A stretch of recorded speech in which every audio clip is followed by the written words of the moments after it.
All right, good morning, everybody, and welcome to the Dean Callan Show. It is 12:04 a.m. in London right now. I don't know what time it is where you are. I'm assuming all the people in London are curled up in bed asleep. But I had planned to do a pre-recorded chat with the legend that is Dave Mitten, the global brand ambassador for a bunch of different Canadian whiskies, Canadian Whisky brand ambassador. Well, Canadian Whisky ambassador. If it's multiple different brands, that makes him an ambassador to the category, I guess. Anyway, Dave is the guy that everyone told me to talk to if I want to learn about Canadian whiskey, and he has joined us for a chat. And originally, I was going to pre-record this, but I figured I'm so wired towards live streaming, I'll live stream it, record it in the background, and then edit it later. So that way, at least, if anyone is interested in getting involved in question time and ask Dave any questions that I might not have seen, then, you know, it's only going to add to a better video later on down the line. Anyway, I'm not going to make Dave wait any longer. Dave, how you doing, brother? Hey, Dean. It's good to be here. All right. Thanks for having me. I've got audio. I'm going to change this one of these little settings to like make it so it's program bam, so I can see you better.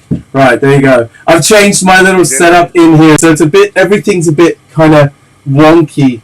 The camera's higher than it used to be, and the TV's higher, so I'm like looking up here. But how are you? What time is it right now? Oh, it's all right. It's just after 7 p.m. in Toronto, and we're still in lockdown, so there's not a whole lot I can do right now. So you're entertaining me tonight. I'm really happy to be here. I wish I could zap a Guinness to you right now. I'd be like, I would probably drink it. I mean, luckily I get some whiskey, a little bit of soda, but I'd have beer with you. Nice glassware. They're the Spiegel cocktail series, right? Is it? They sent me a case. It's exactly what it is. Oh, wow! Did Steven send you a case? Yeah. Steven Hyde, man. Yeah, he did. VIP. That is epic treatment. That has already paid for itself, hasn't it? How many Zooms have you done where you've casually picked up the glass and been like... Many of them. There you go. Right there. That is so good. So what have you got that mixed with? I'm interested to know, because that... I mixed this one with our Gooderham and Warts 4-grain whiskey. Okay, and is it with dry or soda? Oh, with soda. Okay, cool. Just easy sipper while I'm hanging out with you. I don't want to be knocking back too many old fashions, so this will be just fine for the next hour. It is only 6 p.m. You know, like it's morning time here, so I'm allowed to drink whatever I want. Have you ever heard the song? It's like I don't know if it's an old school song from a musical where they're like, good morning, it's fun to stay up late. Have you heard that? Yeah, I know what you're talking about. Yeah, my son likes waking up to that song. But actually the song's about having stayed up all night drinking and dancing. And I didn't realize until about the 6th time I'd heard it. Right, anyway, let's get down to business. Dave, could you, for people that haven't that don't know, in case someone does watch this or is tuned in, I think we got at least one. No, that's my own comment. I was about to say there's one comment. Could you introduce yourself and just talk about what got you to where you are today and how you've got the knowledge that you do have? Yeah, absolutely. So Dave Mitten is the name, and I'm global brand ambassador, as Dean mentioned, for our Canadian whiskies at Corby Spirit and Wine. Hard to believe that I've been doing this for almost 7 years now, which is this June. It'll be 7 years. That's a long time for global. It's a long time, and especially for something I kind of did it backwards. Like I grew up real small town, East Coast Canada, on the water, probably closer to UK than it is to Vancouver. And after high school, right, East Coast, yeah. Okay, Yeah. I see what you mean. Yeah, I was I thinking, grew up real for some small reason my town. head was thinking the opposite side, but yeah, East Coast. Yeah, no, I grew up closer to where you are than my friends in Vancouver. Yeah, yeah. Um, Spent a few years traveling. I wanted to see the world after high school. Found myself in the bar restaurant scene. Fell in love with making drinks. Ended up in Toronto. I guess it'll be 20 years ago this year. Showed up in Toronto and ended up opening and running a few different bars and restaurants and making friends with some of the greatest people in the world. Yeah, there's some really cool And people in Toronto, huh? It's a I great love it. scene. I've fallen in love with this scene, and never saw myself doing anything like this because I was the guy behind the bar or running bars, Yeah. and the offer came. It was funny enough. I won't go into a long story, but it was a gin company offered me a position to apply as a global ambassador, and I was very complimented. And I was like, "Oh no, I don't think that's right for me. It certainly wouldn't have been. It went to somebody else." And then word got out that I had applied for a global brand ambassador. Yeah, yeah. Corby Spirit and Wine, Pernod Ricard came to me and they said, "Are you looking to be an ambassador?" And I said, "Not really. I'm pretty We heard happy it where through I'm the grapevine. It sounds like that. Industry.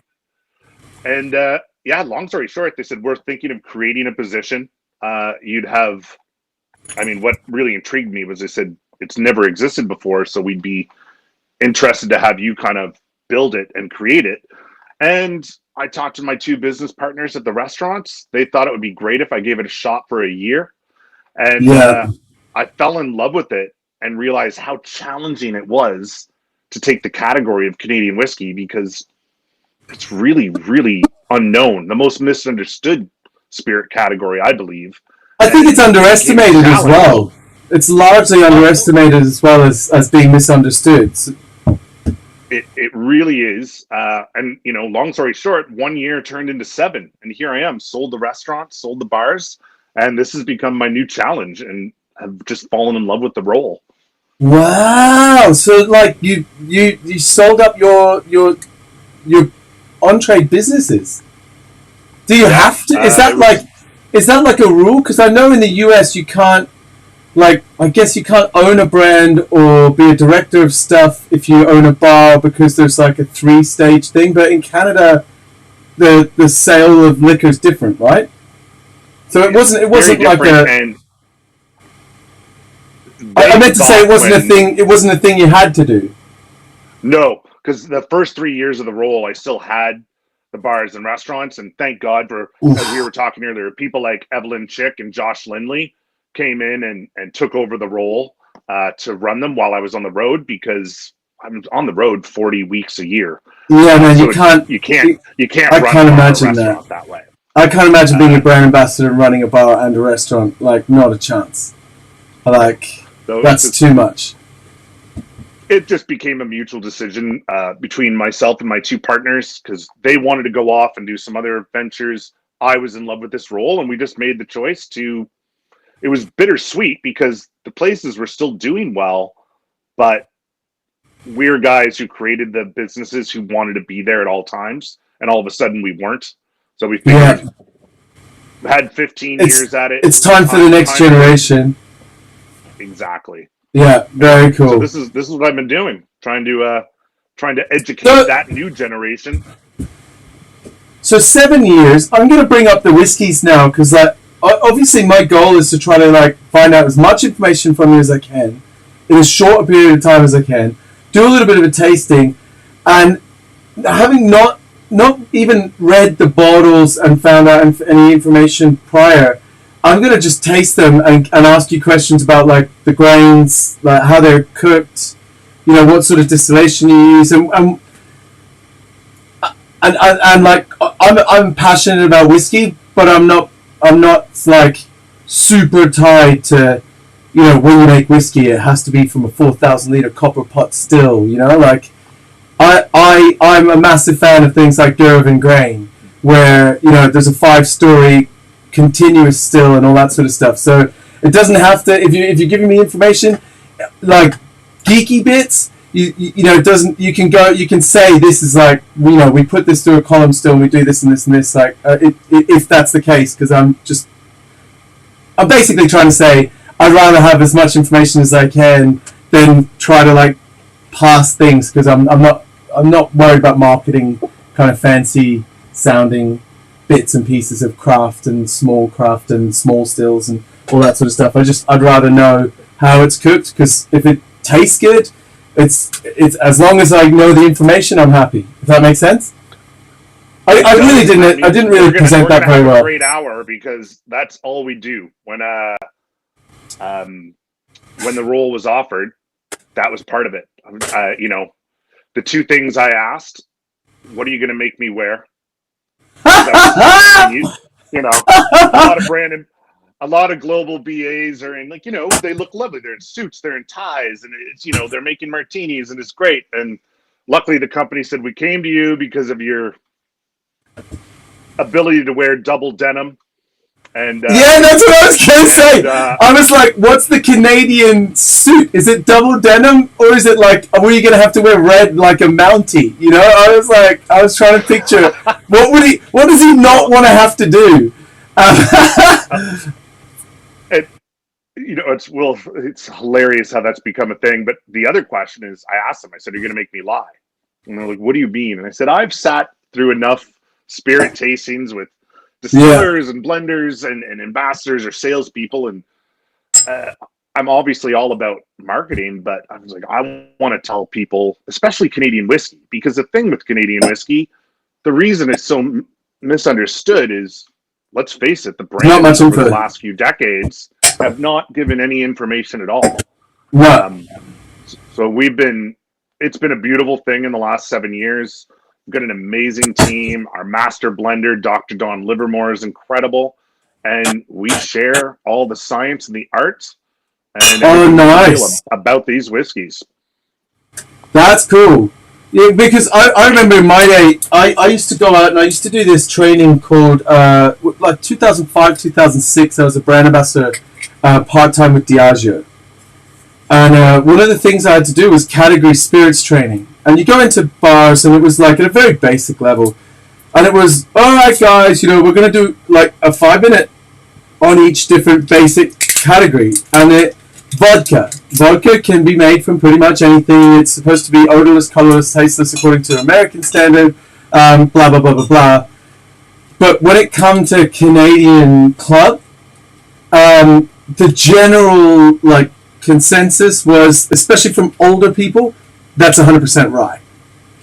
And we were like, as far as because we couldn't get good information, as far as we understand, it's like a mash of different mash bills all kind of put together, and it's a blend of lots of different things, you know, to make a consistent flavor. I'm not even sure if that's correct now, but I got kicked out of a training session at a hotel once because I refused to tell people that it was 100% rye because I didn't know for sure, and I'd been told otherwise. Does that make sense? I was going to say, I think I never really speak to other brands, but I mean, traditional Canadian whiskey is a majority amount of a soft double column distilled corn with like a very small pinch of rye. That's traditional Canadian whiskey. So you were, I'd say, correct to say it was not 100% rye whiskey, because that's very rare.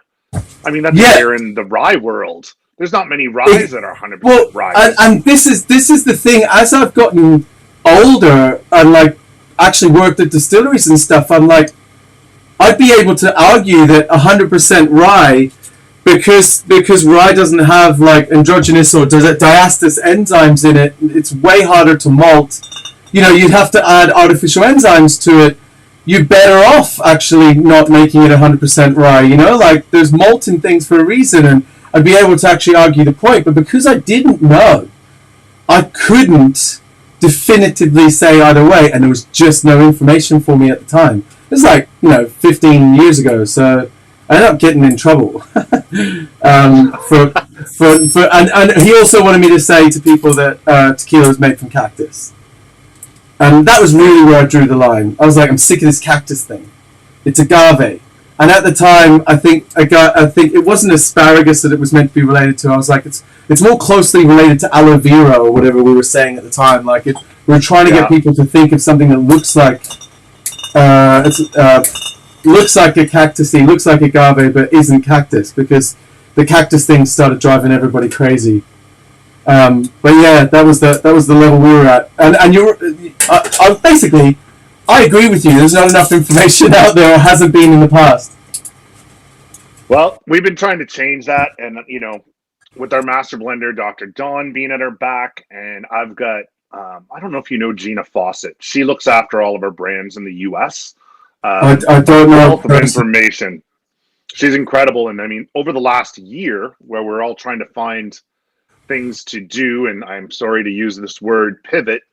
I've been helping her, but she's the brainchild. We've created a 4-week course on the category of Canadian whiskey. Really? And that is that sounds intensive. It is. It is intense. We've taken like the exec team through and a few of the higher ups, and we've been given approval, and we're looking to have it certified. So when you actually spend an hour a week and go through our quizzes and final tests and write an essay, you can be certified in the category of Canadian whiskey. It's like we're taking things pretty seriously when it comes to education. Wow. It's part of my spiel is like, it is the most overlooked and misunderstood category. It's good timing as well. I've got a friend who's just started doing, and it's kind of on the hush-hush. I don't know of anyone else, but one person I know is doing there's a master's in Scotch whiskey, and Dave Boone and Charles McLean and a bunch of big experts have put the course together. But it's only a couple of £100 to do at the moment, which is pretty insane. But it sounds like it's insanely intensive as well. I was going to say, I don't think ours would be on the level of those names, like those gents, but I think it's pretty great. We've not had we've had one person in all of our tests get 100%, but it's a lot of information. Yeah. I mean, that's the thing with Canadian whiskey, where it's so unknown. I mean, it is going through a bit of a renaissance. There's no question there. I mean, the demands for it are growing around the world. When I started the company 7 years ago, our brands were sold in Canada, and now we're in close to 20 countries. So it's people reach out to us, and it's been stereotyped as really unassuming, adverse to change. It wasn't premium like Scotch. It wasn't fun like Irish and bourbon. It wasn't exotic like Japanese whiskey. But how much Canadian whiskey was being exported out to Japan though, and then sent back? Sorry. I couldn't help myself. Maybe it was exotic. We're celebrating, our embracing the innovations, celebrating the diversity of our whiskey. There's a crazy history that goes back to the late 1700s with us, and all the way up to now. That's a whole other show we could get into. But we might have to do a whole Dean Callan show on the bits we missed. Yeah. 100%.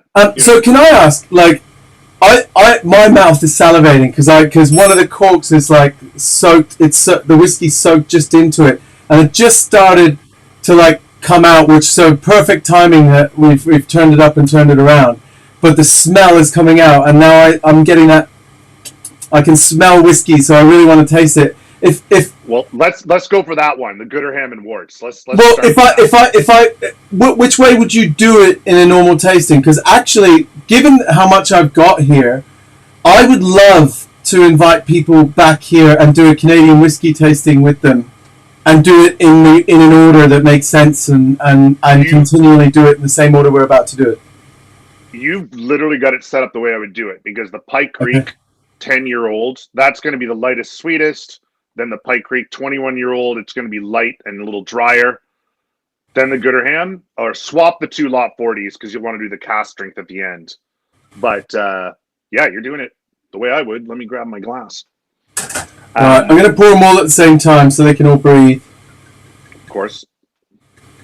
So while you're doing that, you know what? I'll give a quick little like rundown because the one thing I get from people all the time, I can think of my first real big gig was Portland Cocktail Week back in 2014, and I had about 80 bartenders sitting in front of me, and you know, a little nervous Yeah. to get talking. Where it was one of my first gigs, and a gentleman stood up and told me that he didn't really like how Canadians made their whiskey and thought it was irresponsible. How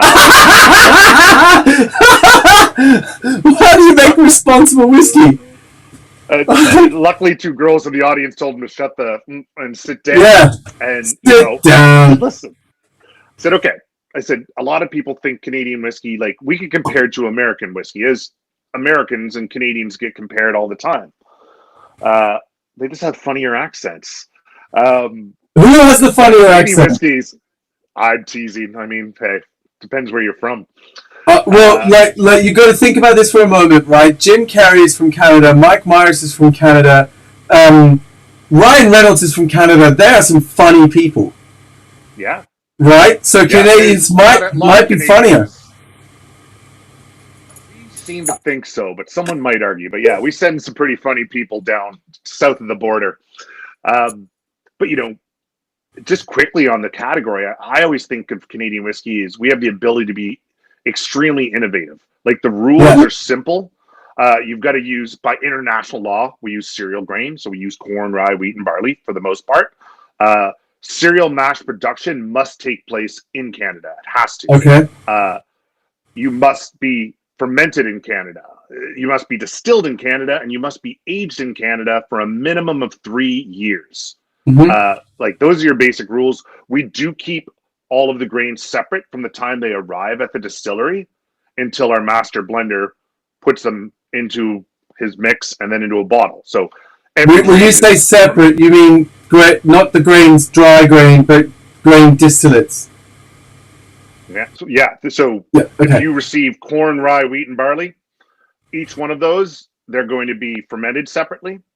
They'll be distilled separately, and they're going to be distilled in different ways because we can distill in any way we choose.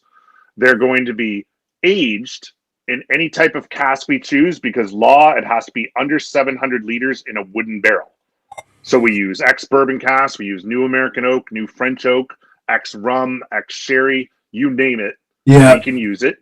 It has to be a minimum of 3 years aged. Our oldest is 35 at this point. And then our master blender will take those different distillates and make different expressions of Canadian whiskey. Yeah, nice.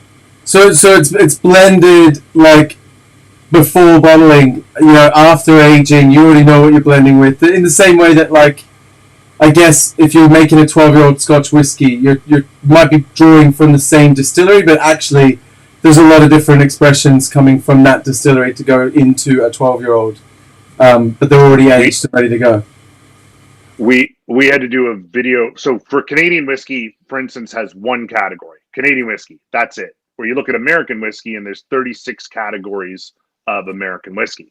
Yeah. Now, we did do a video, Kelsey Ramage, I'm sure you know. Her and I did a video the other day and showing off Canada and Canadian whiskey. And I decided I wanted to take all the expressions that Dr. Don, our master blender, has made since I started with the company in 2014 and realized there were 54 different expressions of whiskey he's made in the last 7 years. Wow. That's a busy man. And he's a very busy man.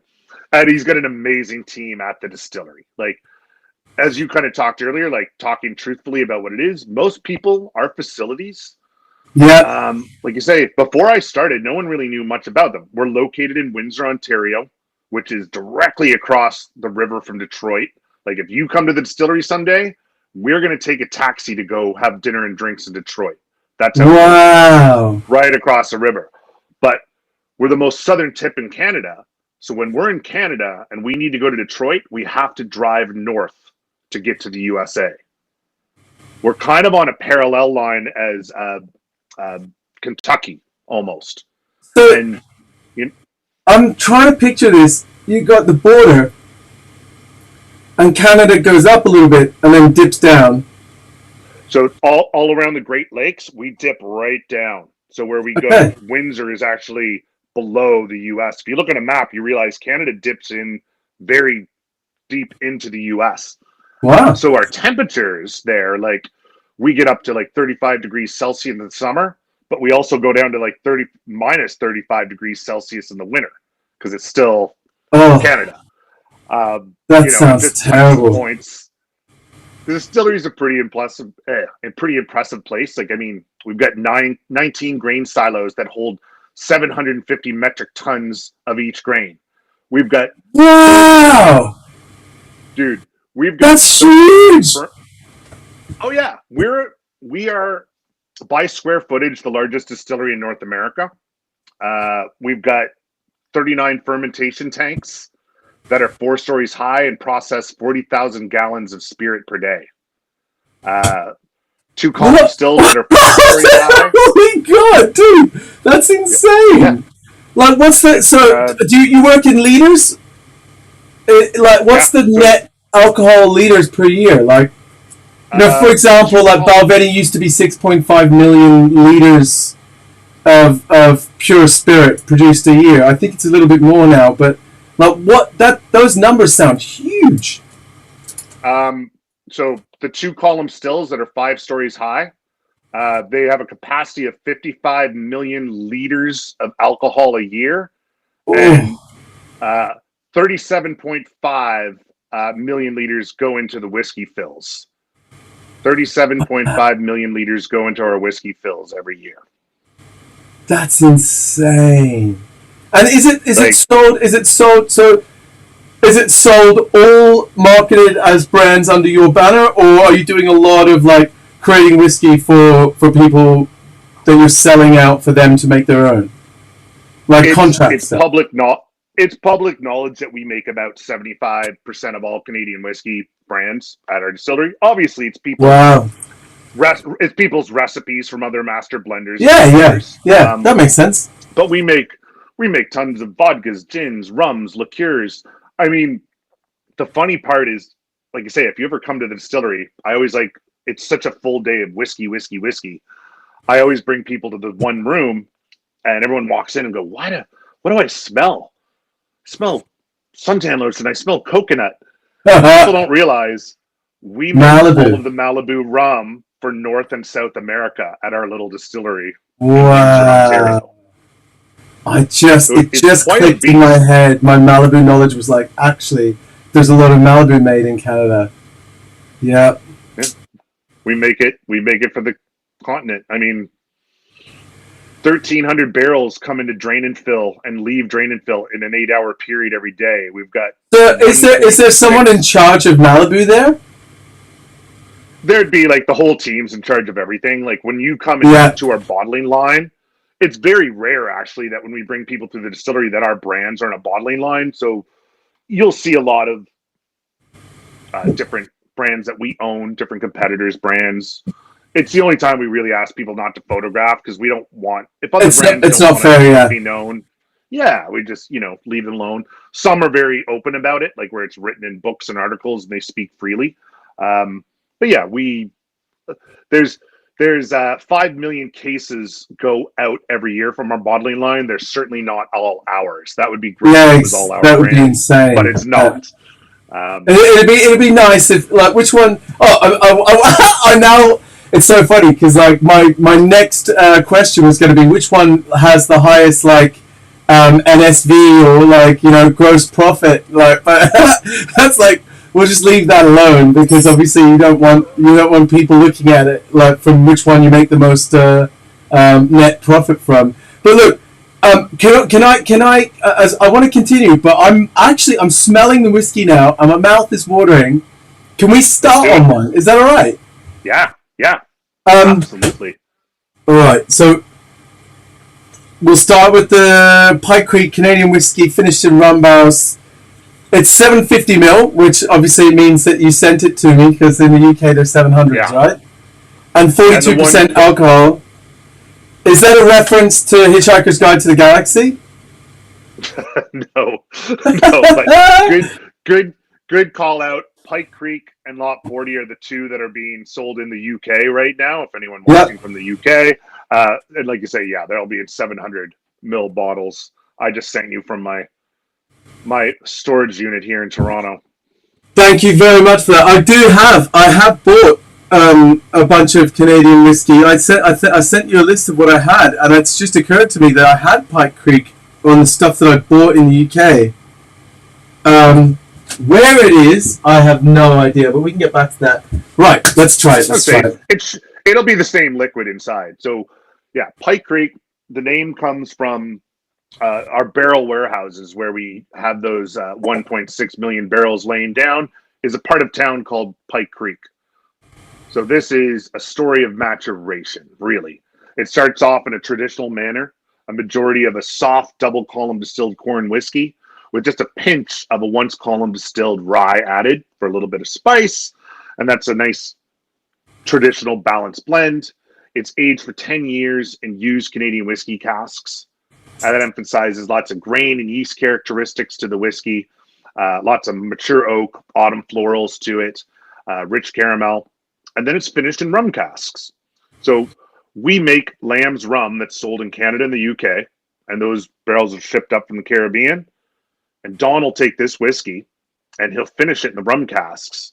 And, you know, I'm sure you're very well aware where barrels act like a sponge, and the spirit that was originally in the cask absorbs into the wood. And when the next spirit's introduced into the cask, the absorbed spirit in the wood enters the newly introduced whiskey. And that's what's happening here. So you're getting, I always get like Caribbean spice, molasses, Christmas cake on the nose. This is certainly our softest, sweetest expression of whiskey that we do have.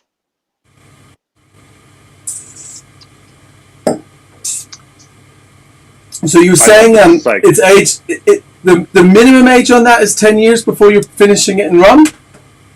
That's right. Wow. So the youngest, Canada has the rule that the youngest blend has to be on the label. Okay, nice. So 10 years is the youngest. Yeah, and I mean, this is so easy to sip on. It's dangerously easy to sip on. And how long did you say it stays in the rum casks? So any of our, like when we're barrel finishing, the diffusion, we usually leave it for 100 days, and that's for production purposes. It never really stays in longer than 100 days. Okay. And is that during the summer? I'm guessing that's when during it's at a consistent time each year.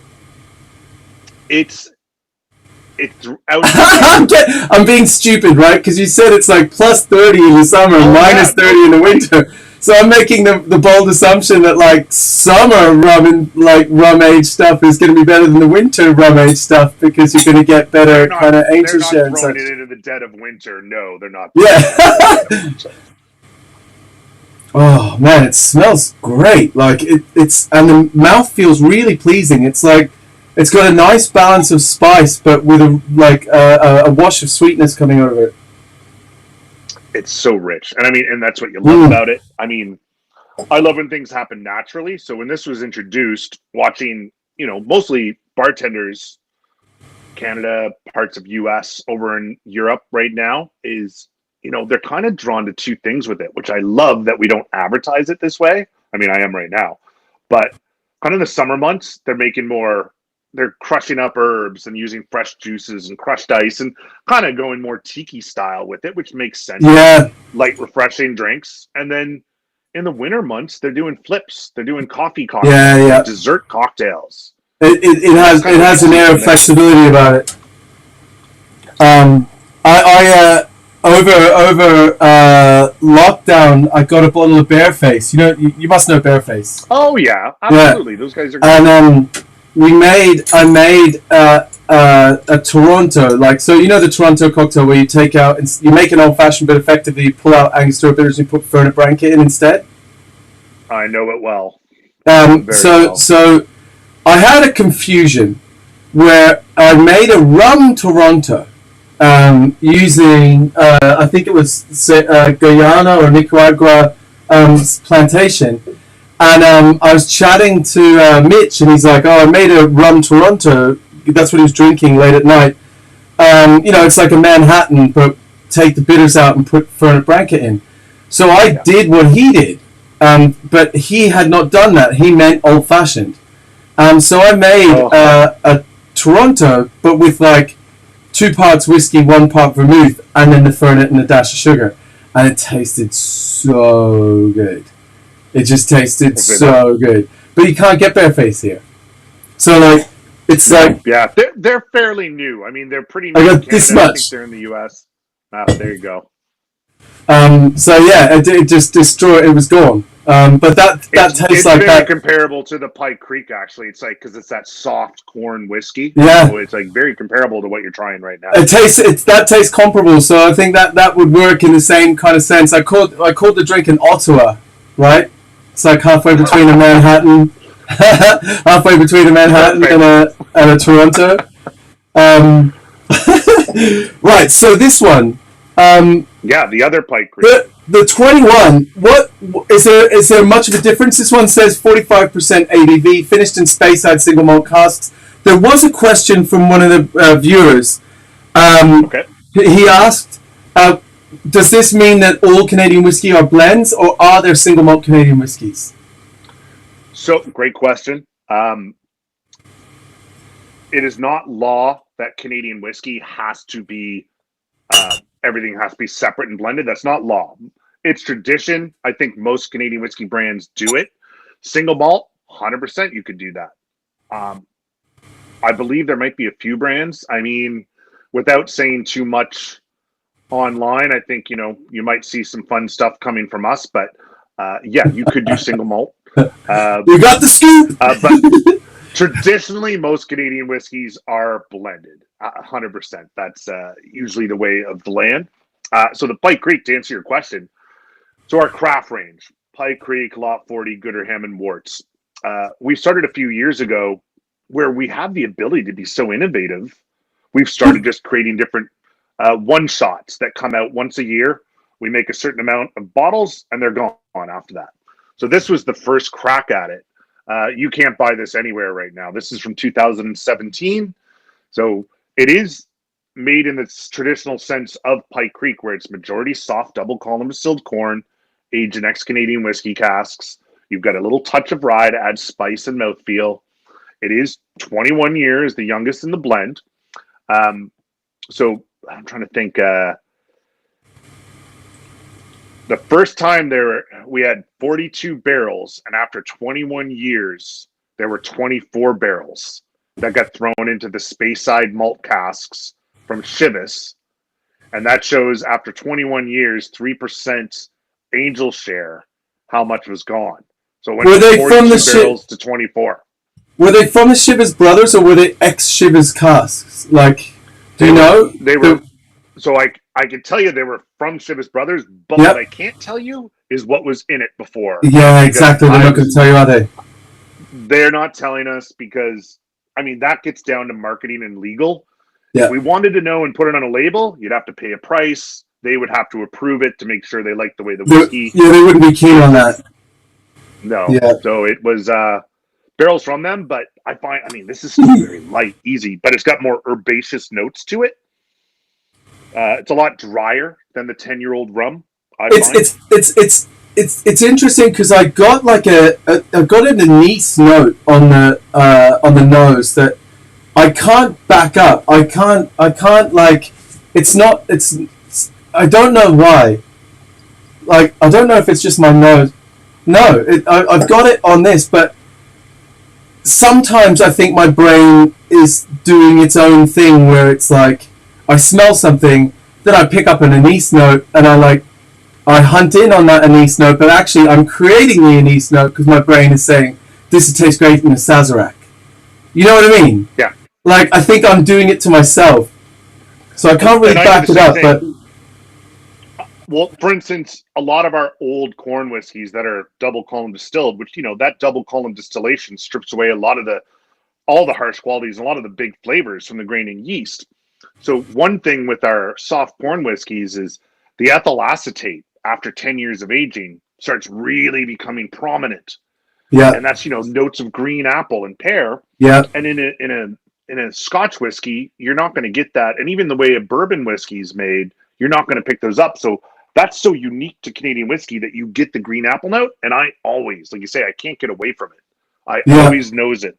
That might be the green. That's that like green note that I'm getting. Maybe that's what's leading me to think there's like a dash of absinthe. It's not. No, I mean, this as well as I do. Like, everyone's palate's going to be different. They're going to smell different things. They're going to taste different things. I really want to. All I want to do now is make a Sazerac with it. I'm going to leave that until the end. That is actually like mouth-watering, delicious. Do you mind me asking? Because I didn't know. I couldn't get this here. Is that in the UK at the moment? No, dude, that's been unavailable since 2017. You can't purchase that. I was going to ask how much it is. I was already banking on my next bottle because I knew I was just going to consume that. Well, now that you've told me that, thank you very much. I'm going to hang on to it and make sure I share it with more people than just myself. So you can't get it anymore. Is it gone? This was just a quick run. So every year we release a different 21-year-old finish. So you're saying at the beginning, right? I get it. This year we released, where is it? Right here. This is, maybe next time I'm over when I'm allowed to travel again, I'll try to find this. But this won Best Canadian Whiskey at the Canadian Whisky Awards this year. I'm trying to turn it right. It's Oloroso finish. Oh. So it's same thing. 21-year, all the same ingredients inside, but it's just finished in Oloroso casks instead of Speyside. Yeah, and that's where Dr. Don gets to have so much fun because he can finish in anything he wants if it works. So Alvin says, "All right, you two, look at that beard, my man." He's saying hello. So we got Alvin in, and Diogo is saying thank you for answering his question. He was the one asking about the single malt stuff. This is delicious, man. This is delicious. My mouth is watering for more of this. And you know what? I'm gonna really enjoy introducing these. I'm only 2 in, but I'm gonna really enjoy introducing these to people. And I'll send you all the specs. If you want to. Yeah, that'd be great because I can then do a more kind of geeky version of this video. Of course. I'm glad you like it. I was in my storage unit the other day trying to grab a few things, and I came across a bottle. I'm like, I bet he'll appreciate this. I am very, very much appreciating that. I would park on that if it was a normal night. If I would just sit on it. Right. So Pike's Creek as a brand. Now you've told me that they're all distilled in the same place, right? To different recipes. Yep. As a brand. And for want of a better way to put this, like I used to sit through, the 3-year and 5-year plans in brand planning and stuff like that, and people would be like, Alex is 35 to 40, 24 to 35 years old, and Alex enjoys going out to the cinema and long windy walks on the beach. Alex drinks old fashions. Like, so who is your Alex for this? Like, what's the target, like, kind of market, or who are the people that normally drink in Canada the Pike's Creek? So the Pike Creek, and again, this is a brand I love. I mean, all of our brands, we set things up. Obviously, brand teams have ideas, and we've got ideas where it's going to work. But to be quite honest, in the last 7 years, it's kind of happened naturally, and we go with it. So Pike Creek is in every country we're sold in. Yeah, it's the consumer brand. Everyone loves that light, easy style whiskey. Like, people that like traditional whiskey, Canadian whiskey, whether you're a JP Wiser's, a Crown Royal, a Canadian Club fan, you like that light, soft corn with just a touch of rye. This is just an elevated version of that. And people really go nuts over that. Your home bartenders seem to go nuts for it. So it's like, it's your home consumer. This brand does really well at stores around the world. Like, people pick it up and bring it home. Very nice. Right, and now onto this one. To the Gooderham and Warts. Now, I got to be careful not to talk for an hour about this. Uh, I'll do it as quickly as I can. Gooderham and Warts they're not two people we learned about growing up in school here in Canada, but they're extremely important to Canada. William Gooderham and James Worts were grain millers that came from Suffolk, England to Canada in the mid 1800s, and they set up shop in the town of York, which is now the city of Toronto. And they were grain millers who eventually turned into whiskey makers and started building their distillery in downtown Toronto. And by the year 1877, it was the largest distillery in the world, putting out 2.5 million gallons of spirit annually. it was the largest distillery in the world. In the world, that was in downtown Toronto in 1877. Wow. They were Canada's first taxpayers. We were a country for 50 years before we paid taxes. They were How did you do that? They were instrumental in the early days of Canadian banking industry and building of Canada's railroad. Like, these guys helped. They built the city of Toronto. Now, I mean, Christ, I could go into it. They helped build the Toronto Symphony Orchestra, Bank of Toronto, the Toronto Harbour Commission, King Edward Hotel, Canadian Academy of Music, hospitals, manufacturer, life insurance. I could go on and on and on about everything they've done.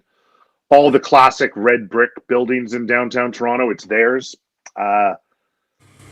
American Prohibition really put a lot of Canadian whiskey producers out of business. They were, some of them, their distillery was so large when it went out of business, it remained vacant for a couple of decades. In the 1990s, the city decided to revive it.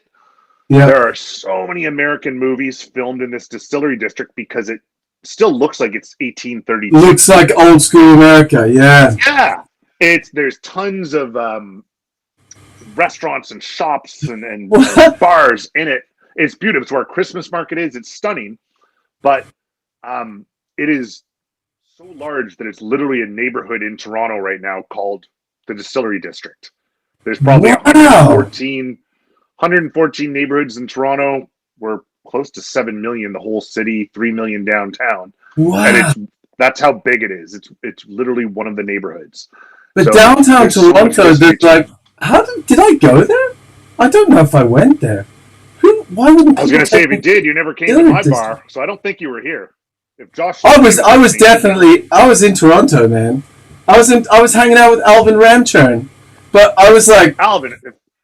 I was hanging out with Alvin, but I got off the plane when I first arrived in Toronto. Right, I went straight to a boat, like straight out of something from I'm on a boat type big yacht looking thing with 2 jet skis on the back.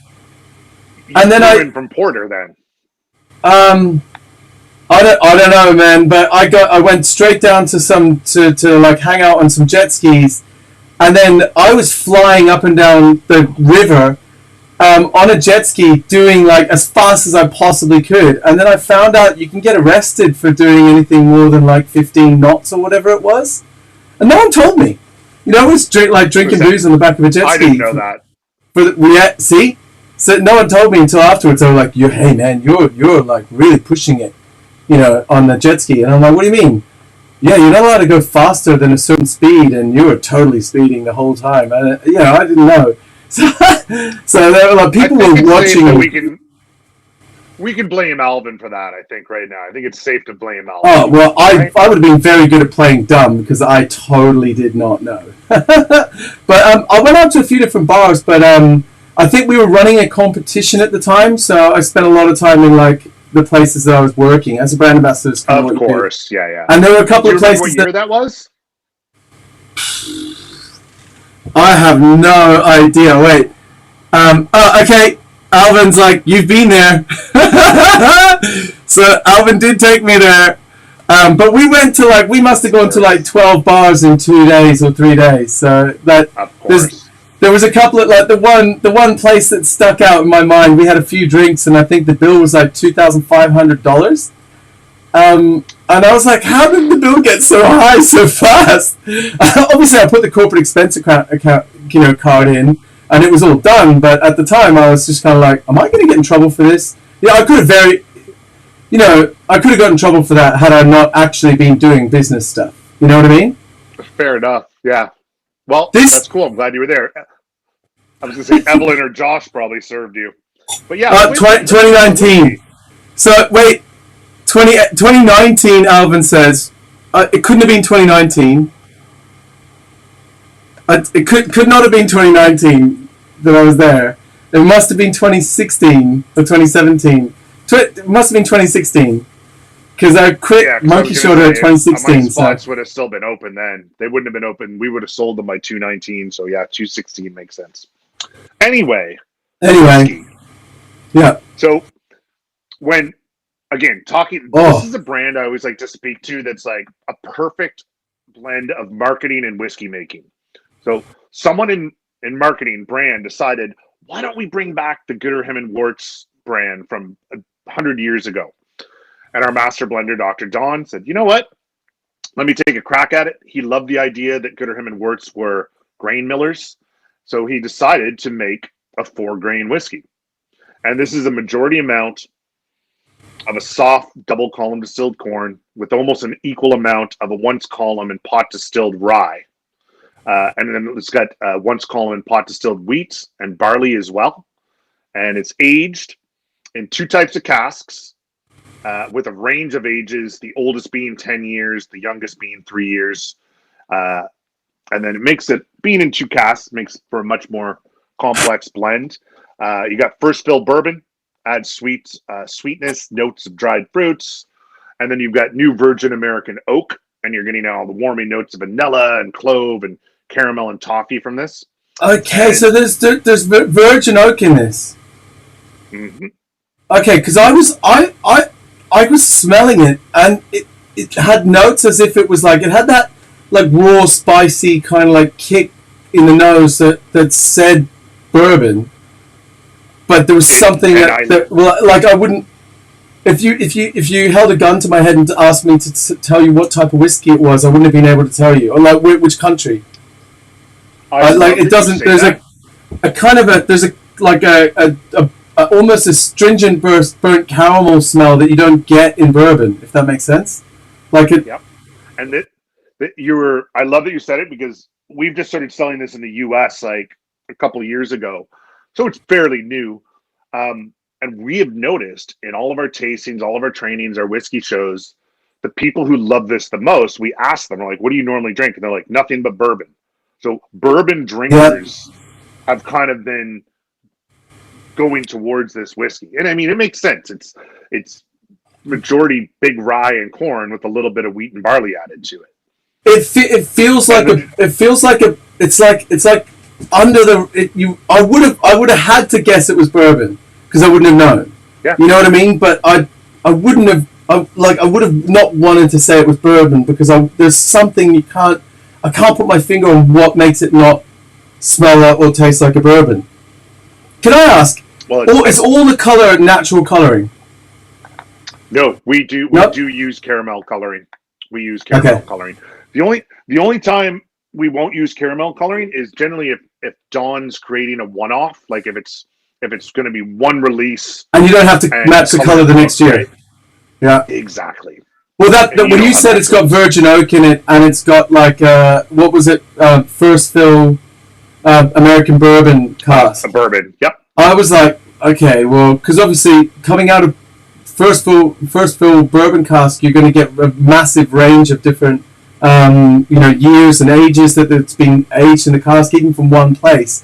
And then when you add virgin into the mix, like I've seen whiskies come out 6 years old from a virgin oak that barely took any color out of it.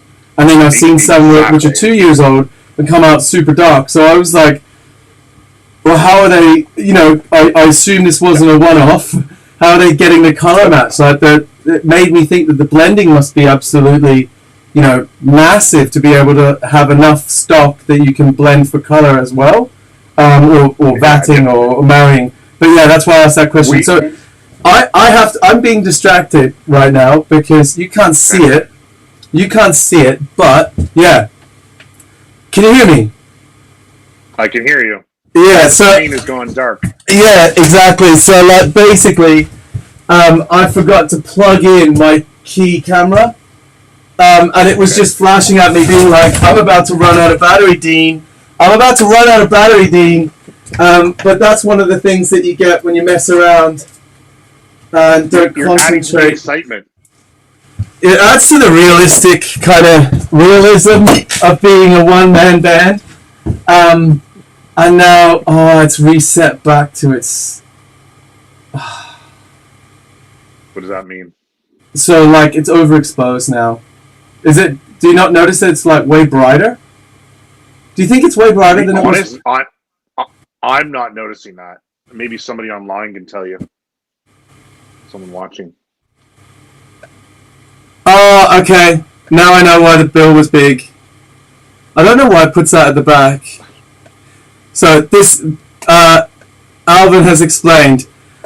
So we were at Bar Aloe, and we ran into Jordan Bushell, Brent Lambertini drinking 21-year-old Balvenie espresso martinis. We all started drinking 21-year-old Balvenie espresso martinis. They taste great. And that's a brilliant restaurant. Such a good spot. But that's the one where I was like, whoa, how come the bill's so big? But then again, I forget that we were even drinking 21-year-olds. I was just having a really good time.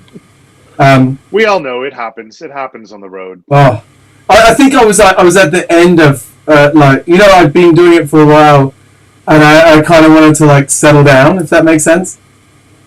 Yeah, absolutely it does. Oh, man, this honestly... Well, and the beauty with this is, obviously, it's a great sipper, but it works perfectly in cocktails, too. And, I mean, you don't see tons of people using it in cocktails, but what's fun, and in Toronto, it's become cheeky, as you brought up the Toronto cocktail, where this is technically Toronto's first whiskey. Perfect. A lot of people make Toronto cocktails, and that's what I was thinking. I'd like to say that I'd like to say I came up with this, but it was a bartender that put it into my head. Now I use it all the time as part of my spiel. Is when you look at, I'm sure you've read it, when you look at Dave Wondrick's book Imbibe, like it talks about how the first recorded sour was in 1856 in downtown Toronto, and a saloon was the first time a sour was recorded and written in hand with the year 1856. Now it's very gimmicky and it's all marketing, but I'm like, I'd really like to think that saloon in 1856 was using spirit from our distillery in downtown Toronto that's been open since 1832. Yeah, it makes and a lot of whiskey sours. It makes a lot of sense that the people would be using the whiskey that's at hand, like from around the corner. They're not going to be importing whiskey from, miles away when they're making drinks, right? It's funny. Did you ever see maybe 20 years ago, Chris Morris was going around doing training sessions on LeBrow and Graham, and how it's 20 years ago, but I think it was like James Earl Pepper Distillery, which was the predecessor to Woodford Reserve. He went around popularizing the old-fashioned. And he didn't say that the old-fashioned was created, for Woodford Reserve, but it was kind of insinuated that LeBrow and Graham, the distillery that is now Woodford Reserve, what it used to be, the founder popularized or created the old-fashioned. And it was one of those things where some people that walked away from the training were like, that guy was epic, his knowledge is really cool, and others were like, Woodford Reserve is the original old-fashioned, I don't think you actually have to say it. You could just be like, so the sour, it come out of this area where there was this whiskey distillery, and people, that'd be it. That would make the connection. It's hammered in stone now in their head. And I'll have to see whether it makes a great whiskey sour, to be honest. I know what makes a great Toronto, because you look at the history of the Toronto cocktail, where it's like, well, that was the one. Canadian whiskey's been used, and rye's been used, American rye's been used. So it's like, it's got enough rye spice to it, but it's that big, luxurious, kind of soft corn it goes really nice with the Fernet. The corn's like sweet and buttery. I think really corn's like hugely underrated. Okay, we're gonna have to move on to the next ones. Okay, we're moving on to, I guess, kind of the star of the show. Let's go on to the Lot 40. This is the reason I'm here. Okay. Oh, the Lot 40 is the reason you're here. So these were just warm up. Yeah, this is, I mean, there's, again, we could talk for an hour, but we don't have that. When this was reintroduced to the world in 2012, and I had the restaurants, the bars, I'll never forget the day that, rep came in. And just amazing. She's the only one I would ever work with. And she came in with a bottle of this, and she said, "Here, try this out. It's in a new Canadian whiskey." And I tried it, and I said, This isn't Canadian whiskey. Like, what is this? It tastes..." And it was funny at the time. She didn't know a whole lot about it until I researched it. It became my house whiskey. Long story short, yada, yada, yada. I sold enough of it that the company didn't offer me a piece of the company, but they asked if I wanted to and talking about this whiskey. Now, a bit of a history where the first time it was released was 1998. And I know I'm a bit older than you, but how do you know that's when I started bartending. No, you look so good. You can't be my age. How old are you? What year? 44. 74. Okay, yeah, you're older than me. I thought... Anyone watching, I was not born in 1944. But no, I'm a 1981 baby. So we're close. I come from the 80s. But but I can't grow facial hair, so I always look younger. It doesn't grow. You look great. See where it stops above my ear? I wouldn't do that. Yeah. If it, I would grow it down a little bit. That's my dream. My dream is to get my hair to be able to grow down a little bit, so I look more like masculine and like grown up. We'll see. Maybe after I turn 40. I used to work with a chef who had the lightest mustache ever, and he would just put mascara in it every night. Oh! So maybe that's so right. Maybe you could do that. I tried to grow a beard when I was younger. So I wanted like a pie may. I knew it wasn't going to grow here. Oh, yeah. So I wanted to like grow like a long one like this. So if people were like, "Can I get a Harvard?" I'd be like, "A Harvard?" And make one, right? Do just about 7 or 8 months, and it was like this big. Just didn't grow. Just doesn't grow. No. Part of me envies that, because I was clean shaven this morning, so this is like, it's kind of That's my dad. My dad would shave in the morning, and then he'd use an electric razor in the afternoon if he was going out somewhere, because it just grows. Just to clean it up. That's hilarious. Yep. Yeah. No, I don't have that, but Anyway, but this is 100% rye. Released. Oh yeah, baby. Ooh. Now imagine. Released in the late 90s, and I was learning to bartend, and I got to travel around the world and work in different places. The one thing that was in common everywhere you went, cocktails were in glasses shaped like this, and they were neon colored, and they were fruity and juicy, and Sex in the City ruled the airwaves, and everybody wanted Cosmos. So what year was this? What year? 98. Oh, 98. Yeah. So what do you think happened when rye whiskey was released in 1998? Yeah, exactly. No, people they wouldn't know what to do with it.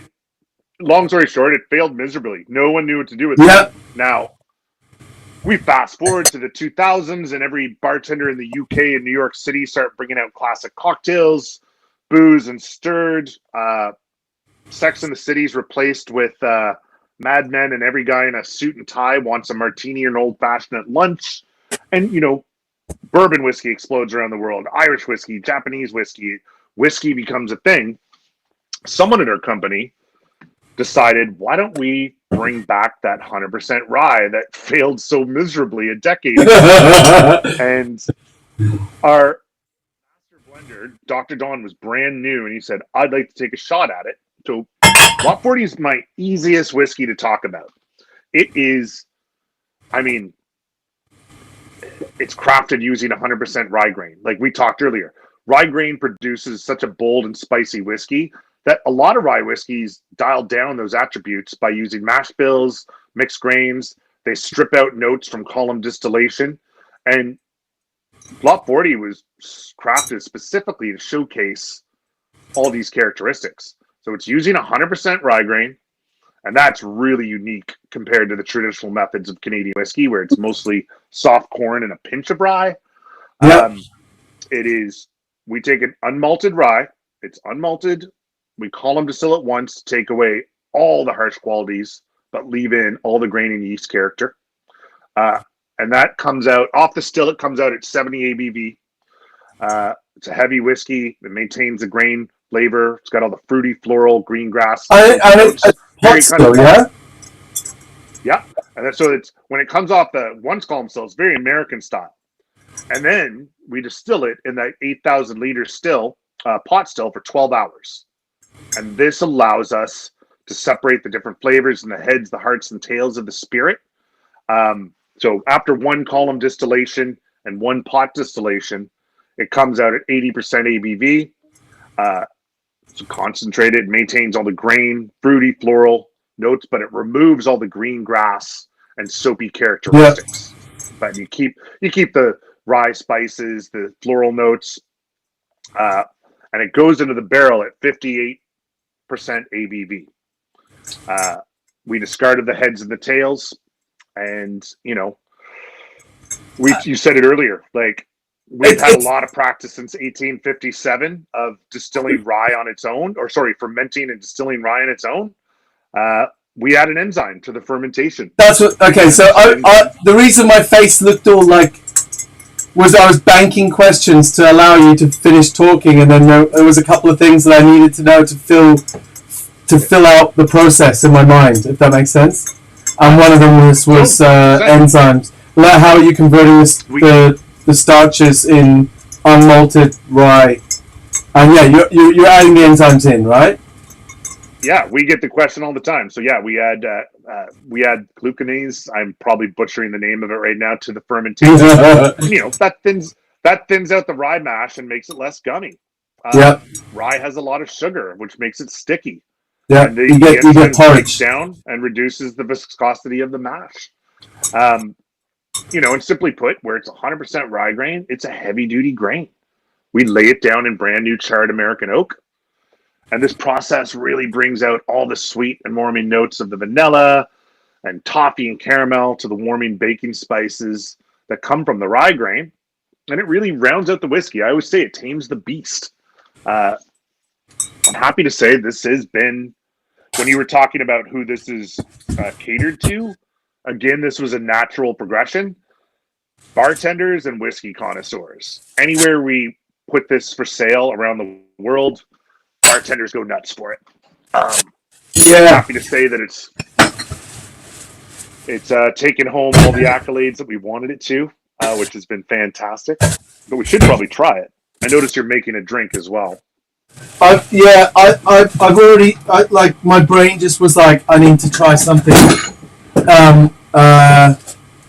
So I couldn't help myself. Of course. I made a drink. Right. What do you make?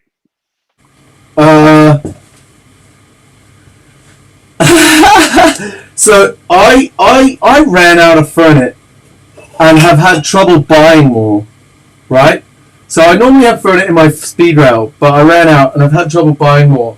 And I was at that stage before going to make a Toronto with this, but I smelt this and I was like,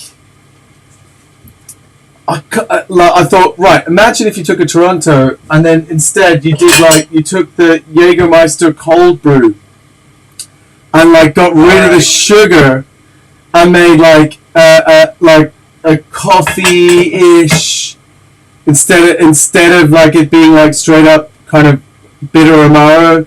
You put the coffee in and do the same type of thing but omit some of the sugar, because I thought it would work with the rye, and it smells like it's worked. But I'm going to try this first, and then I'm going to try that. Yeah, of course. I mean, being that 100% rye whiskey, it works perfectly in all your classic cocktails, like old fashions, Manhattans, Vieux Carrés, because again, what you're mixing it with right now, it holds up on its own. Holds up against full-bodied vermouths and herbal liqueurs and amaros. But what's nice about this too is where it's got a soft and sweet elegance to it. We've noticed a lot of bartenders around the globe, wherever it's sold, and they're using it more refreshing cocktails, like paired with sherries, citrus, bubbles. Like you go down to Texas and LA, and the bartenders are doing all their summer cocktails with it. Well, if they're using it. What happened there?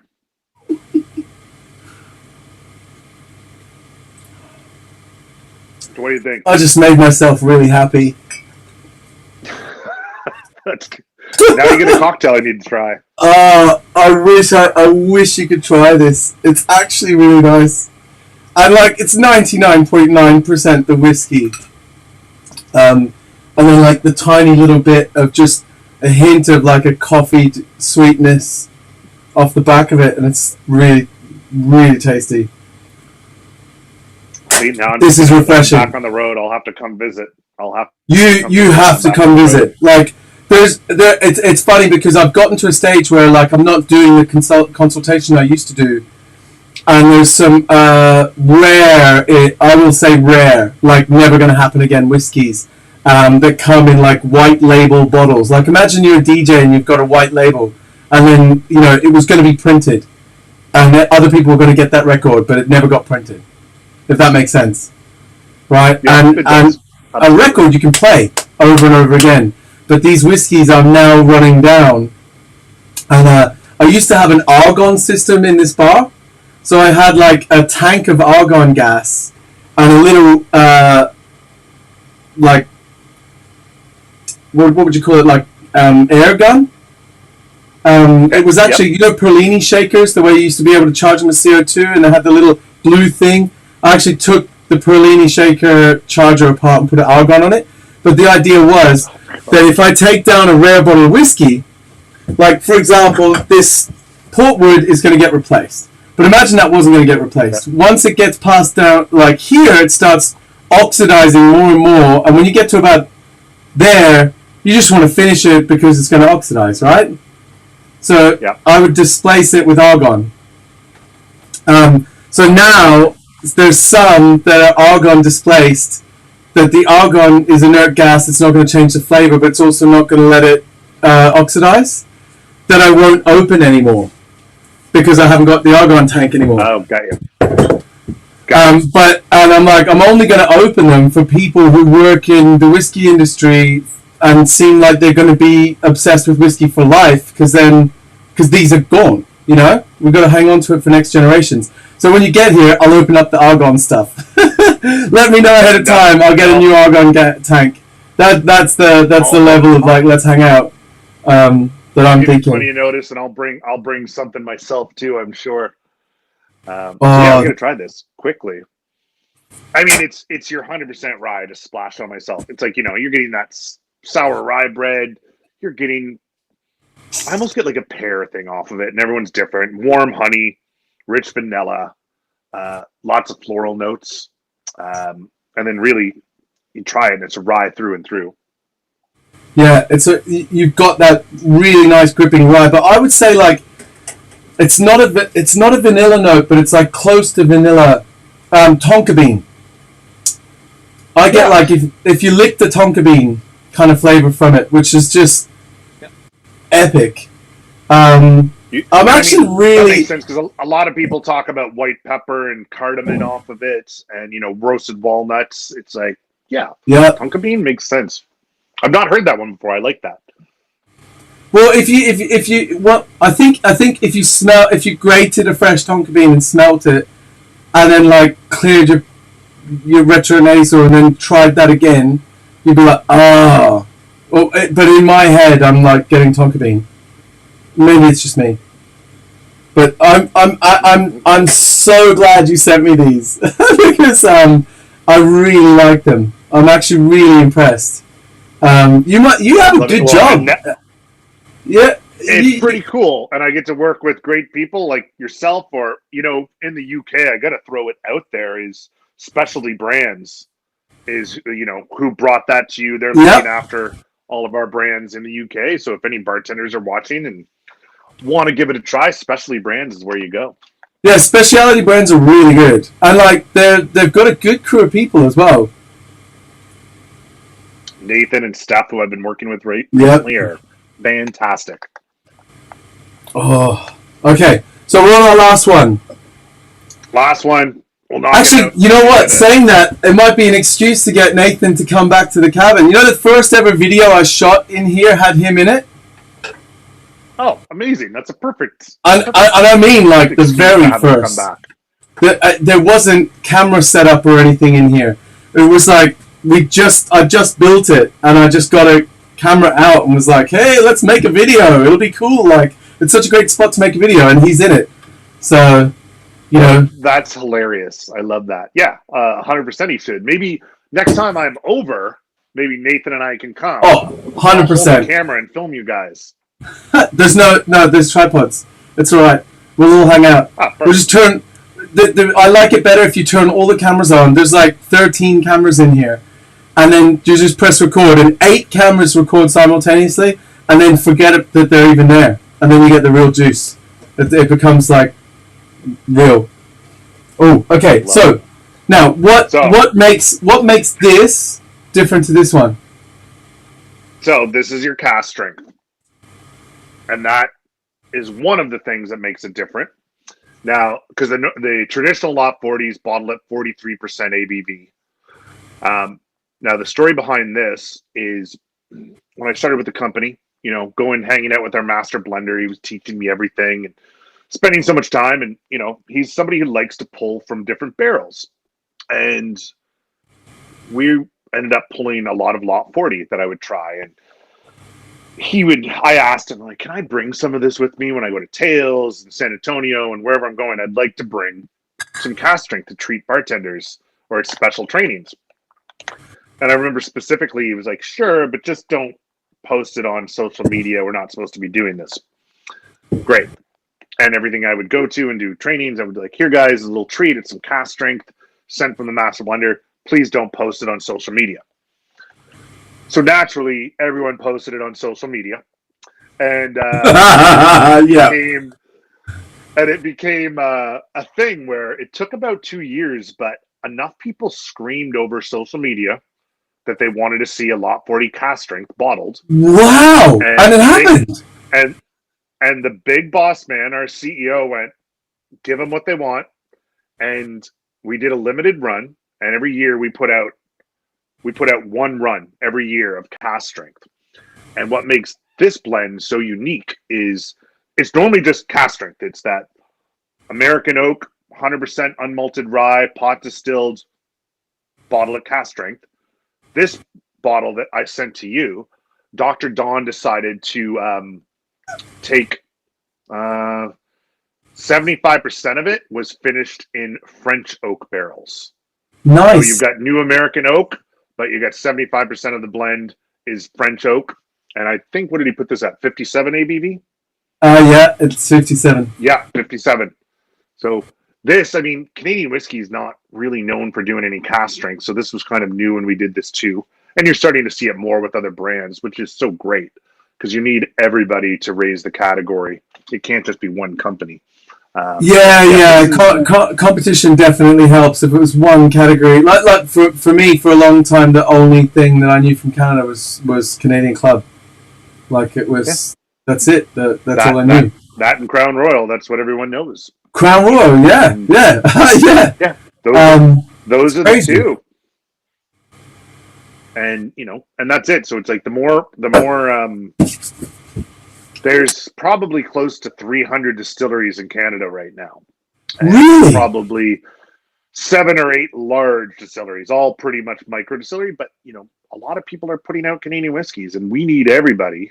When I say we, just people who love the category, need everyone to be producing innovative spirits that's driving people to love and buy Canadian whiskeys. I think the key would just be sampling.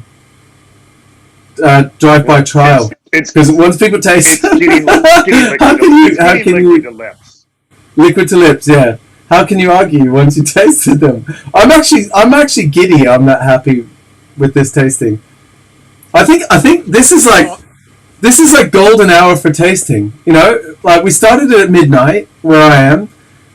I did have a couple of cocktails today at lunch or for lunch, but I hadn't drunk anything for 3 days, which doesn't sound that much. But considering like I'm constantly like picking something up and tasting it and tasting that and tasting that. I went 3 days without tasting anything, and I drank nothing but water and green tea. And I realized how many times I pick stuff up and have a little nose and have a little taste because it's habit. But today I had like this amazing day. I went for the reopening of the Savoy outdoor garden area, like the Savoy hotels reopened, and some of the old staff are still there, and it was really, really nice. And then did my whole like taking care of my son and family stuff, and now sitting. I feel like I've finished for the day, which is not a common thing when you're kind of freelance and not doing anything, if that makes sense. Yep. So that first pint of Guinness made like I was sniffing it like it was a knockoff. So this has been one of the nicest tastings I've done in a really long time.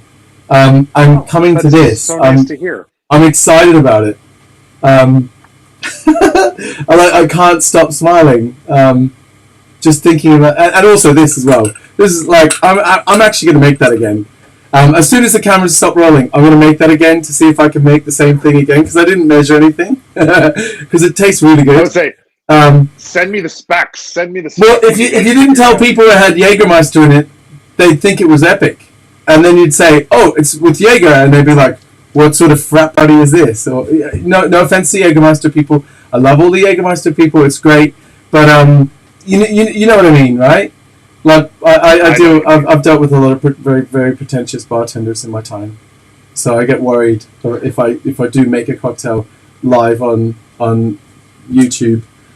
I'll tell you too. I'm always impressed when somebody takes something that's not maybe regarded as highest quality or premium spirit, and they make an amazing cocktail with it. For me, that's the craft. Oh, I just saw Sean Sewell. Oh, Sean Sewell's watching. Did you see what he said? Did you see what he said? I missed it, but I'm like, he's the man who put us together. This is what we need to screenshot this, right? That's the screenshot that we want. There you go. Sean Sewell, seal of approval. 250 episodes later, Sean Sewell says this episode of The Encounter is okay. I watched at least 30% of it. I can retire on that. I'll be like, Sean Sewell said it was cool. I got the Sewell cool approval. This tastes delicious. So what you said that this year was different, and this is numbered. So it's like 4,307 and 5460. Is every year they're doing 5460, or is it this year it was slightly different? It's different because we've done 3 releases of the cask strength. The first year we did a 12-year. The second year we did an 11. And then Don wanted to play around with the French oak, so we had to take, it was a younger year, so we weren't going age statement. And then we realized the reaction from it was so fun that we're going to do this year. I don't have the permission to say it yet, but there's a different cask strength coming out, and it's very, very unique. You know what? When I come over, that's what I'll bring to. That's what I will bring to your party with Nathan. I can't wait to have you. It's the fact that Don can get so innovative. Like he's likes the age statements, and we've got some older stuff, but not tons of it. He's having more fun with the way he can distill, age, blend, and I think he probably has several dozen different whiskeys aging in different finishes right now. Like he's got some cool stuff coming up, and Don's even focusing on the grains now more than anything else. He's got that's the thing. That's what I was about to say to you. Like how how free are your like? I don't want to say producers. I want to say like, how free are the people that create whiskeys to create a whiskey and then present it to the marketing team and have it become a reality? Because it's been my experience that like some whiskeys are formed as a result of the people that make whiskey day in and day out, and some whiskeys are formed as a result of marketing teams saying we need this for global travel retail, you know, and like GTR needs a specific release. Can you make something different? And you know, obviously they're going to be able to make something different, and it's great for them to play. But there's some stuff where, you know, maybe the producer wants to make something, the master blender, master distiller wants to make something that is like true to them. But I mean, cost of goods would just be disproportionately high, that it doesn't fit in the brand's scheme of things. And actually, it's great that the marketing team takes care of things like that, but you are stifling some freedoms. How much freedoms do the guys have to just produce stuff? Because I'm reading into a suggestion here. Okay. They've got, and Don loves them, so it's, they have tons of freedom. Because what you said is, I try to explain to people all the time, and you said it spot on. Like, I've watched in the 7 years, brand teams and marketing pitch an idea to the whiskey makers, and the whiskey makers go, no, it's not possible, or yeah, that could work, let's try. And I've watched the whiskey teams pitch to the brand, and brands say that would make sense, let's do it. I mean, this is one of my favorite ones. This right here is, so whoops, I'm turning it the right way. Gooderham and Warts, 11 souls. So okay. Quickly. Is that the 111 theory of like 111 can be something else that goes in? No. Gooderham and Warts.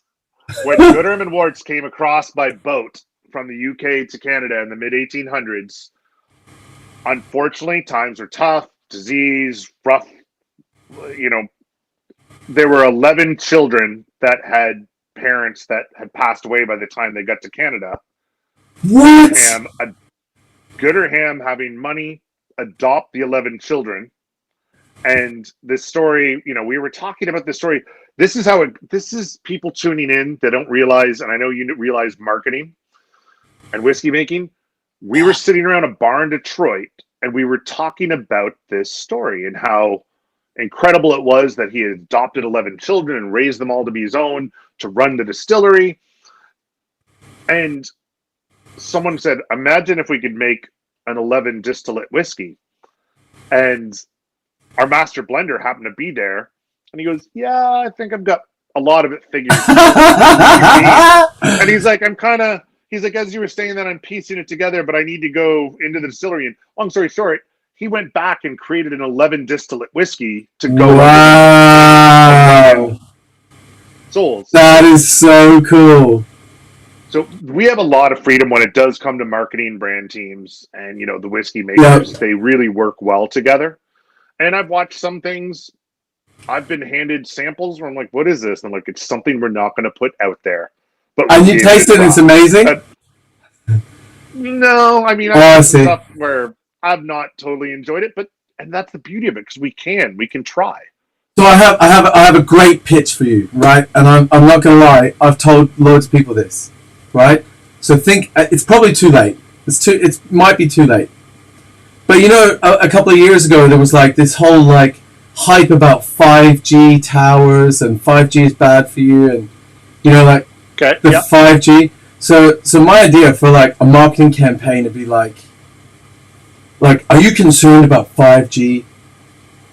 Don't let that Chinese 5G come in and like take over your country. Buy some Canadian 5G, right? And it's a 5 grain. It's just a 5 grain. Oh. Right? and just market it as like Canadian 5G. Because actually the 5G. Search engine optimization on the 5G, because everyone's researching 5G and like 5G this, 5G that, 5G this. Your 5G would actually just fit in again, and you could shoehorn it in against like what is popular for search engines, but it doesn't work anymore. It was a couple of years ago. But if you want to make a 5 grain, you could like shoehorn it in as 5G. You know? You know what? Shit suggestion now. I'm pretty sure someone from the brand team is going to watch this because they normally do. So we'll see how They're going to be like, team. oh, terrible. Who wants a 5G? But think about it, right? 5G. Or maybe wait until everyone's got 5G phones and be like 6G. And when you advertise it, 6G, the future. And like, you've had 4G, you've had 5G, 6G, the future. And like, people think it'd be about phones the whole time. You know those adverts where you're not really sure what it was advertising until everyone's talking about it? Yeah. You could sell that. $6,000. Now you've got it on recording. Well, hey, everyone knows, right? So if someone does it, I'll be like, yes, 6G. Cool. Give me my cut. I'll release my cut now. I'll just be like, oh, that was my thing. You know, just mention me if you did it. That'd be dope. Yeah, there you go. It's hard to know what is my favorite. I think I'm not gonna. There's no way. I think I love how good this is for a rye that I could use in cocktails. I don't know the price point though. Is this in the UK? Is this in the UK? That's in the UK, and roughly it's. Oh God, I should have written this. No. So the better thing to do is to say, like in retail, the comparable thing. So Monkey Shoulder. I used to work for Monkey Shoulder, as you might know. Yep. So Monkey Shoulder used to benchmark themselves against Jack Daniels, right? And I stood in and stopped that because what was happening is some of the countries we were going to, for example, France, Jack Daniels would discount in supermarkets to the point that it was like as much as it cost for us, the cost of goods on the bottle. And because we told the French distributor, like Jack Daniels plus 10%, they would then go plus 10% on what the Jack Daniels had discounted down to, so like the price they got it for, but then do that all year. And they would use the entire marketing budget to make those discounts, if that makes sense. Yep. Absolutely. So for me, I'm all about, if you were to compare it where you are, so if that is comparable to, and then name a product that it might be everywhere, then it would make sense from a price point. Yeah, I mean, I was going to say Canada and North America, it's about $39 a bottle, and I know it's comparable in the UK. Because I'm happy to say that a lot of cocktail bars in London were seen on cocktail menus. So I think I'm trying to think of what's $39. We can figure that out. That's like £30, £35. I feel like it's like 29, 30 pounds in the UK.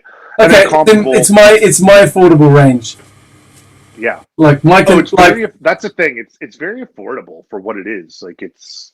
Well, do you know, I rate it on, so it cost me about £20 to £30 to get a taxi home, right? Okay.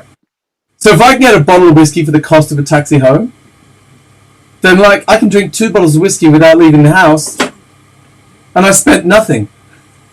Does that make sense? I like the way you think. So I have this idea for a video I want to do.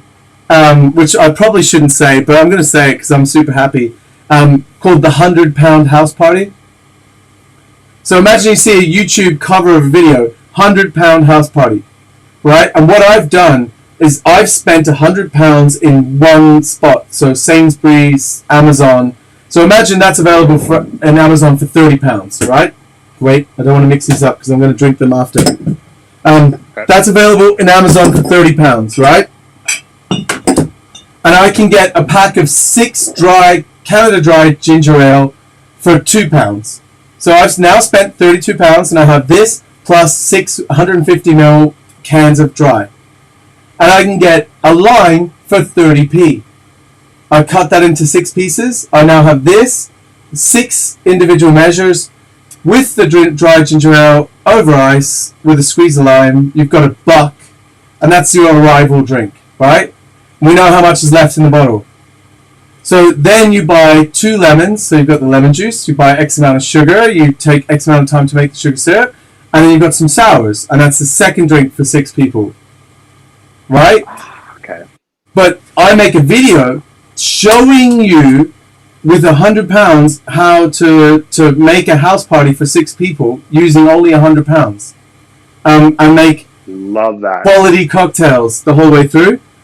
So the £100 house party, and it's $100 house party, or it makes sense, right? Yeah, I love that. But you can't. I had the idea right before COVID, and you can't have a house party. It's like against You're the gonna rules. have to wait. I'll wait. But that's definitely on my house party list because it's within my £30.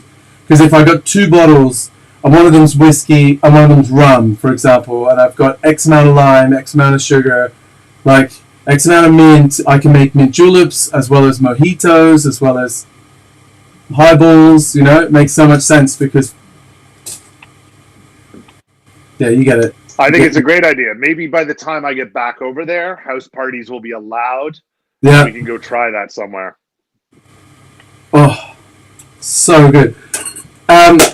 Dave, I realize I've forgotten we were live. We're live. Thank you so much. I'm going to end the live stream, and I will call you back, and we'll have a little bit of a chat after that, if that's okay. Yeah. But for anyone that is still watching, and yeah, there's 8 people still watching. Thank you for tuning in. If anyone has any questions, now is the time, and we'll give it about 15 seconds for those questions to come in. But otherwise, Dave, thank you so much for all the information that you've given me. Doing this tasting has actually, I'm really happy that I have some new things in my repertoire that I like. I can't express that enough across the camera, but you have to come hang out here. I appreciate being here. I can't wait to hang out. And, I'm super stoked about this. It's incredible. Great tasting whiskeys. Right, so 15 seconds. We've given it 15 seconds, I think. It's that time. And if you got a question later, you can reach out on social media under my name, Dave Mitten, Facebook, Instagram. Any questions, you can find me there. Yeah. So when I say this, I might try to put I've tagged you in the post, but I might try to make it so that people can reach out to you. Right. I'm going to finish this up. It's now like almost 2 a.m, so we've been out here 2 hours. I'll finish this up and I'll give you a call back. All right. Sounds Welcome good. on. Thanks for having me. Thanks, everybody. Thank you so much. Cheers.